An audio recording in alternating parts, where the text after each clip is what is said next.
Hello Hambini fans and welcome to another episode of Hambini Reams. In today's episode we have the replacement for my previous mode of transport, my Time Skylon,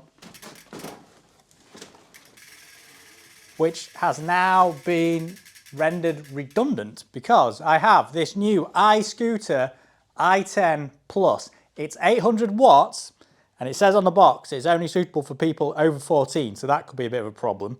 And allegedly it can do 25 miles an hour. And more importantly, for some of you out there, it's got a 120 kilo weight limit. Right, so let's do the live unboxing. Knife, safety first and all that. Here we go. Ooh. It says, please keep the box for any possible after-sale shipment. Hopefully, we won't have to do that. Oh, yes. So we've got bits of polystyrene.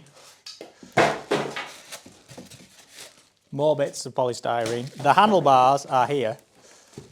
And we now need to lift this thing out in a wanner. What's this? Oh wow, there's a little bum bag. Oh, how cute is that? Yes, I know what I can put in there. Put plenty of gear in there. Right, let me figure out how to fish this out.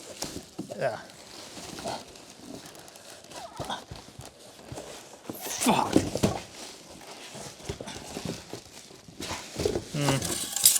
Let's take that out. Aha! Take that out. Yes! Behold the Iscooter I10 Plus. Right, let's get this out. Oh, crap.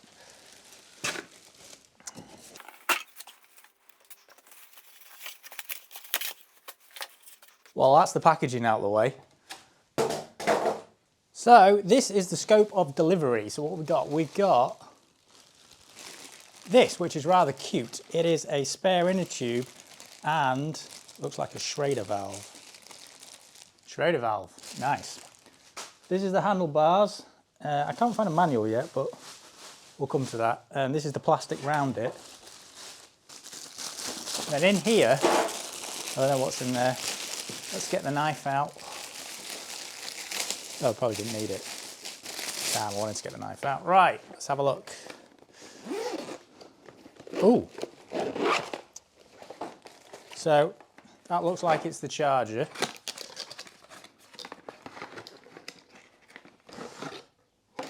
And it comes with a UK plug. So if you buy it in the UK, you will get a UK plug. And it's a clover leaf anyway.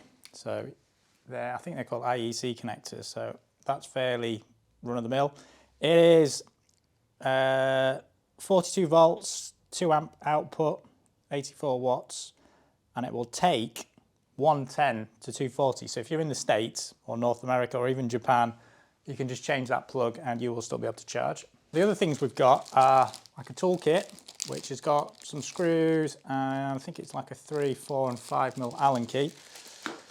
There's a declaration of conformity, CE mark, China export.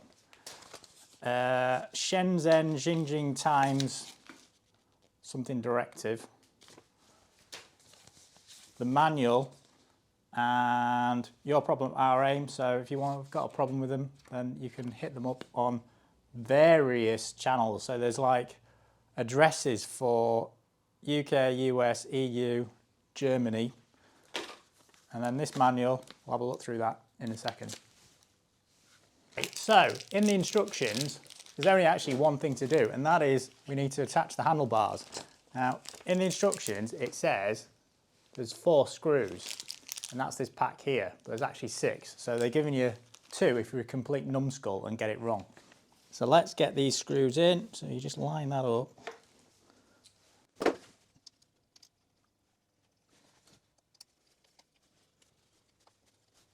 Now it's good to see on these, they've actually put thread locker. So as you screw it in, it does get a bit stiff, but it should never come loose.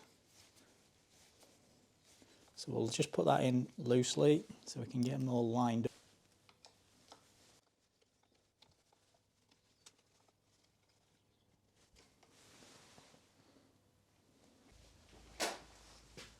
Now there's nothing really wrong with the toolkit that you get with it, but I'm just using one of my own Allen keys because it's ball ended.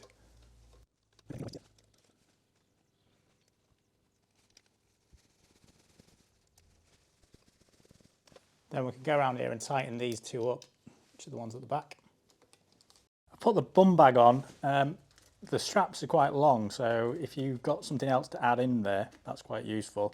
This panel is like standard panel that you have seen on quite a few scooters. So it's that favourite time where we can peel the plastic off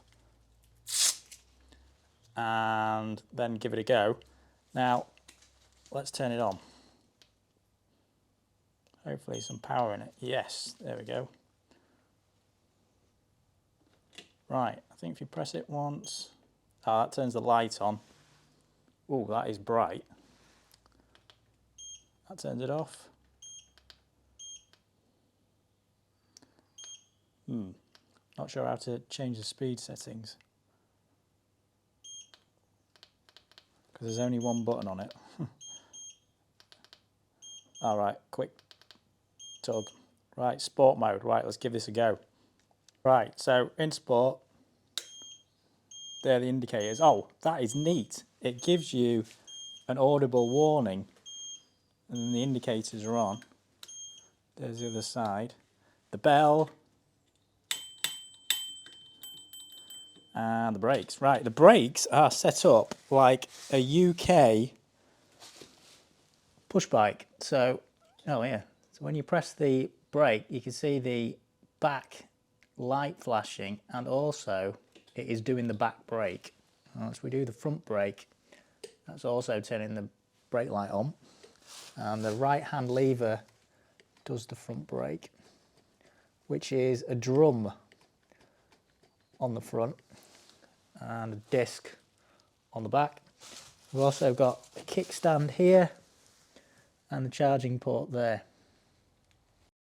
Now, there's one very obvious thing that you notice about this, and it is extremely lightweight. It only weighs 20 kilos. For a scooter with 800 watts, that's quite low. Now, to get this folded, so if you want to get in a car, which is something I want to do quite frequently, you can just push this little knob up, pull back on the handle, and then you can fold it over.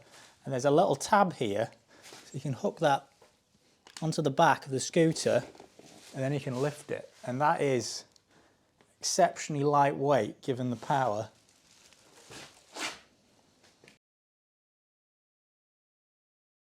We'll cover the speed limiter removal on an iScooter or some of the other clones which have this similar kind of display. First thing to do is to check that your scooter is actually limited. If I lift the back wheel up and press the button, so 25 k's. Press the brake, left hand side, and press the power button 5 times. Wait for the beep, and then the limiter is removed.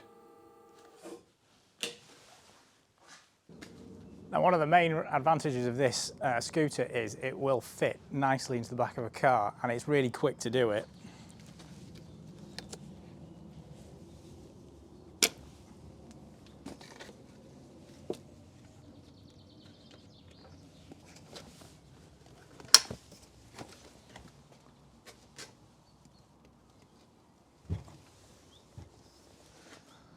There we go, no problems. Right, a couple of videos here. Fortunately, there's no sound. This is me riding with the speed limiter on, so 15 miles an hour, 16 miles an hour, 24 k's, and this is with the speed limiter deleted, so it's considerably faster.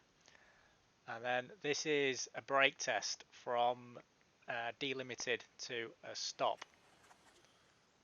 So this is me going on my way to the darts match. You'll get to see a bit of travel on this. So we go along a fairly bumpy road, straight up the curb, and then it brakes down round a corner and council paving slabs past my favourite dogging site. The speed restriction on here is set at 16 miles an hour, so that's how fast we're going. come out through this little alleyway, still bumpy. I mean, you can notice how good the suspension is on this thing because we're not flying around all over the place. Straight over this speed bump that's coming up, which is there, and then here's me going across the field, a lot slower, but again, the ride on it is really very good.